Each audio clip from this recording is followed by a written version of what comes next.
Hello everyone, welcome to ANS Edugyan. जैसा कि हमने पिछली क्लास में पढ़ा था, गौतम बुद्ध ने जो अष्टांगिक मार्गों के बारे में बताया था उसके बारे में, और बौद्ध संघ की स्थापना किस प्रकार से हुई और बौद्ध संघ के क्या नियम थे, इन सब विषयों के बारे में हमने पिछली क्लास में पढ़ा था। बौद्ध संघ में कौन से लोग शामिल हो सकते थे, क्या नियम थे, इन सब विषय हमने पिछली क्लास में देखा था।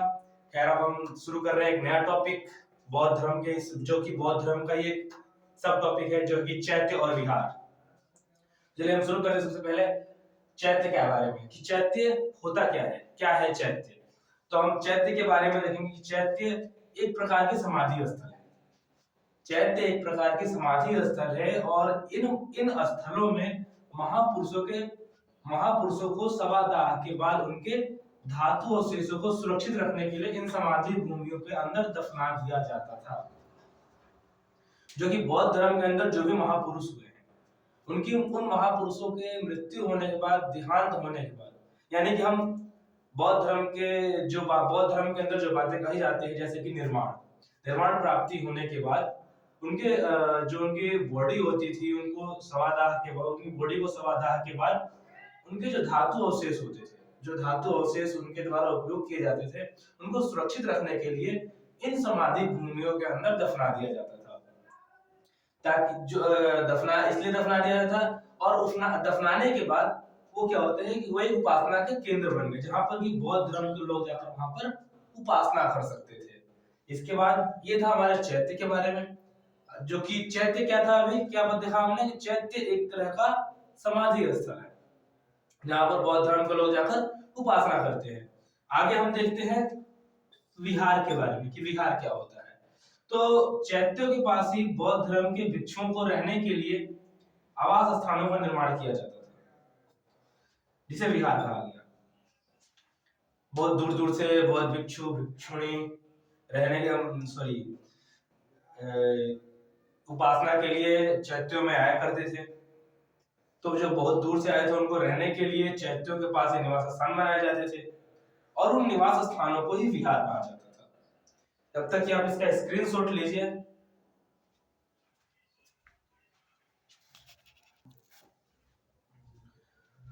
तो अभी तक हमने देखा चैत्य और विहार के बारे में।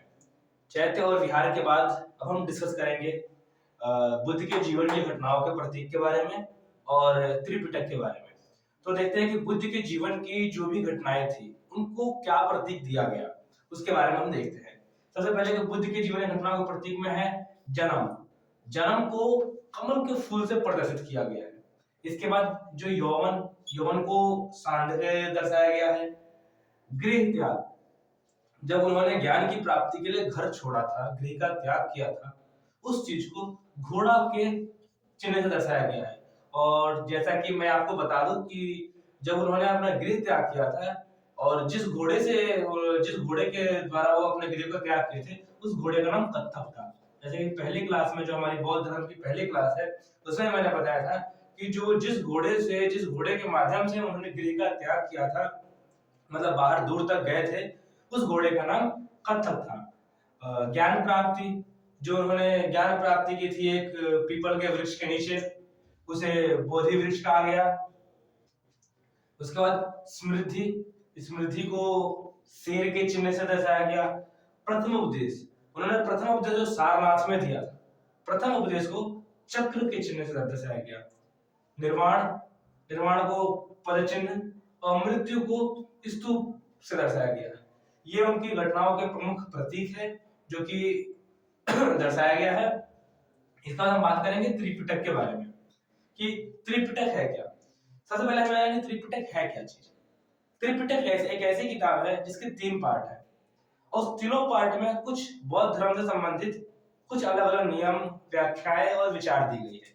वो त्रिपिटक के 3 पार्ट कौन कौन से हैं? तो 3 पार्ट है। पहला पार्ट है विनय पिटक, दूसरा पार्ट है सुत्त पिटक, और तीसरा पार्ट है अभिधम्म पिटक। अब इस तीनों पार्ट में अलग अलग बातें लिखी गई है। जैसे हम देखते हैं विनय पिटक के बारे में। विनय पिटक में बौद्ध भिक्षु और भिक्षुणी संबंधी नियम बताए गए हैं कि जो बौद्ध भिक्षु और भिक्षुणी हैं उनके क्या नियम होंगे, उनके रहने का तौर तरीके क्या होंगे, किस तरीके से वो अपना जीवन व्यतीत करेंगे, इस चीज से संबंधित नियम बनाए गए हैं। किसमें? विनय पिटक में। फिर हम देखते हैं सुत्त पिटक के बारे में।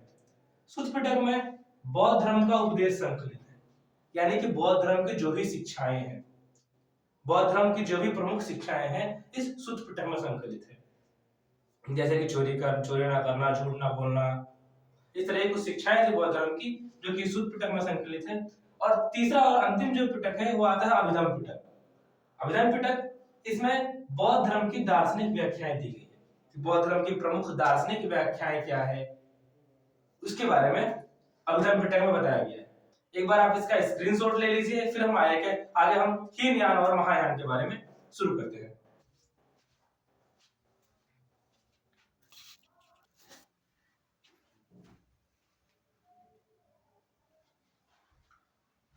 ठीक है, हीनयान और महायान के बारे में देखते हैं। तो सबसे पहले हम शुरू करते हैं हीनयान के बारे में। हीनयान है क्या?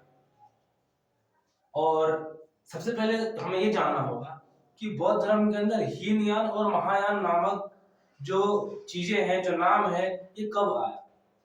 ये सबसे पहले जब हम बात करते हैं 72 ईस्वी की, जब भारत के अंदर कुषाण शासकों का शासन था, कनिष्क उस समय राजा हुआ करते थे, उस यहाँ पर चौथी बौद्ध संगीतियां होती है और चौथी बौद्ध संगीतियां में बौद्ध धर्म का बंटवारा होता है।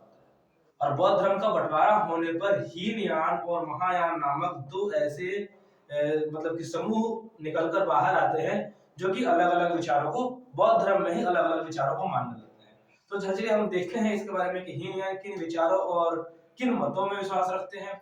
इसके बाद फिर हम महायान के बारे में जानेंगे। चलिए हम सबसे पहले हीनयान की शुरुआत करते हैं कि हीनयान के अनुसार हीनयान के अनुसार मतलब कि यह एक व्यक्तिगत धर्म है। हीनयान के अनुसार बौद्ध धर्म जो है वो एक व्यक्तिगत धर्म है और व्यक्तिगत प्रयासों से ही मोक्ष की प्राप्ति हो सकती है, ऐसा हीनयान को मानने वाले लोगों का मत है, ऐसा वो मानते हैं। उसके बाद की मतलब क्या कि वो व्यक्तिगत प्रयासों से ही उनकी मोक्ष की प्राप्ति हो सकती है। उसके बाद क्या बोलते हैं कि ये भगवान बुद्ध के विचारों में किसी भी प्रकार का परिवर्तन नहीं चाहते थे। उनका मत ये था कि भगवान बुद्ध ने जिन विचारों को शुरू से लेकर चले आए हैं, हमें उन्हीं विचारों को मानना चाहिए। उनके विचारों में हमें किसी प्रकार का कोई भी परिवर्तन नहीं करना चाहिए। इसके बाद इनका मुख्य लक्ष्य की हम बात करते हैं। मुख्य लक्ष्य अरहत को प्राप्त करना। अब प्रमुख क्वेश्चन यहाँ आता है कि अरहत होता क्या है, अरहत का अर्थ क्या होता है? देखो मैंने यहाँ बताया है कि अरहत का अर्थ ज्ञान प्राप्त करना होता है। यानी कि हम समझ सकते हैं कि हीनयान के मानने वाले लोगों का प्रमुख लक्ष्य क्या था कि अरहत को प्राप्त करना था, और अरहत का मतलब होता है ज्ञान की प्राप्ति। यानी कि इन शॉर्ट हम कह सकते हैं कि हीनयान का प्रमुख लक्ष्य ज्ञान की प्राप्ति था। इसके बाद इस संप्रदाय के लोग यानी कि हीनयान संप्रदाय के लोग पाली भाषा का उपयोग करते थे और पाली भाषा के उपयोग के साथ साथ ही वे मूर्ति पूजा का विरोध करते थे। ये लोग मूर्ति पूजा में विश्वास नहीं करते थे, ये लोग मूर्ति पूजा का लगातार शुरू से विरोध करते आए हैं। और एक ग्रुप ऐसा था जो कि मूर्ति पूजा में विश्वास रखता था। यही प्रमुख कारण था कि चौथी बौद्ध संगीतियां जो हुई, जो कि 72 ईस्वी में हुआ था, उस समय कंडलवन कश्मीर में, इस वजह से वहां पर बौद्ध धर्म का यानी कि बौद्ध संप्रदाय का भी बंटवारा हो जाता है हीनयान और महायान के रूप में। और एक ग्रुप जो था हीनयान जो कि मूर्ति पूजा में विश्वास नहीं रखता था। दूसरे हम बात करते हैं महायान की, तो महायान मूर्ति पूजा में विश्वास रखता था।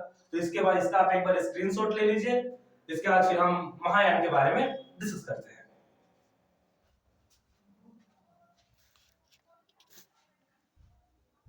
तो हीनयान के बाद हम महायान को देखते हैं कि महायान के मानने वाले लोगों को क्या मत था। वो क्या मानते थे कि बौद्ध धर्म कैसा होना चाहिए और उसके अंदर किन चीजों को फॉलो करना चाहिए।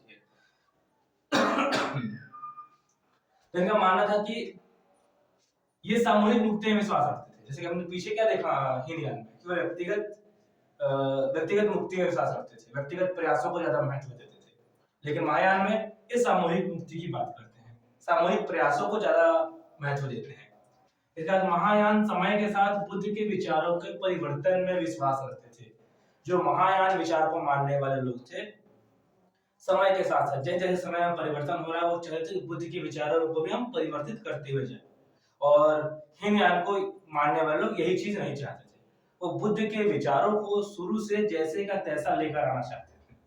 उसके बाद हम कहते हैं इनका परम लक्ष्य था बोधिसत्व की प्राप्ति। अब बोधिसत्व का मतलब क्या होता है? बोधिसत्व की प्राप्ति इनका परम लक्ष्य तो था, तो इससे पहले हमें यह समझना होगा कि बोधिसत्व का मतलब क्या होता है। अब बोधिसत्व की प्राप्ति में क्या था? बोधिसत्व का मतलब क्या था कि मुक्ति का मार्ग प्रशस्त होना। कि इनका मानना है कि बोधिसत्व की प्राप्ति के बाद ही लोगों के मुक्ति का मार्ग प्रशस्त हो सकता है। बिना बोधिसत्व की प्राप्ति के मुक्ति का मार्ग बिल्कुल भी प्रशस्त नहीं हो सकता है। इसके बाद इन्होंने संस्कृत भाषा पर जोर दिया और ये भगवान बुद्ध को ईश्वर के रूप में मानते हैं और मूर्ति पूजा में विश्वास रखते हैं। इसीलिए ये भगवान बुद्ध की पूजा मूर्ति के रूप में करते हैं। हमने क्या देखा कि जो हीनयान को मानने वाले लोग थे वो बुद्ध के विचारों को मानते थे, उनके विचारों में किसी प्रकार का कोई परिवर्तन नहीं चाहते थे। वे पाली भाषा का उपयोग करते थे और बुद्ध को भगवान मतलब कि मूर्ति पूजा के रूप में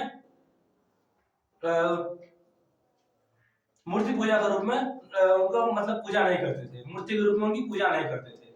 और जो ये महायान को मानने वाले लोग हैं बुद्ध की पूजा मूर्ति के रूप में करते हैं, यानी कि वो भगवान बुद्ध को एक ईश्वर मानते हैं और उनकी पूजा मूर्ति के रूप में करते हैं। वहीं हीनयान को मानने वाले लोग उनकी पूजा मूर्ति के रूप में नहीं करते हैं। महायान को उत्तरी बौद्ध धर्म भी कहते हैं। महायान के प्रमुख विचारकों में कौन था? अश्वघोष और नागार्जुन, दो ऐसे प्रमुख विचारक माने जाते हैं जो महायान को मानते थे। सबसे प्रमुख विचारक अश्वघोष और नागार्जुन को ही माना जाता है शुरुआत में। तो एक बार इसका महायान का स्क्रीनशॉट ले लीजिए।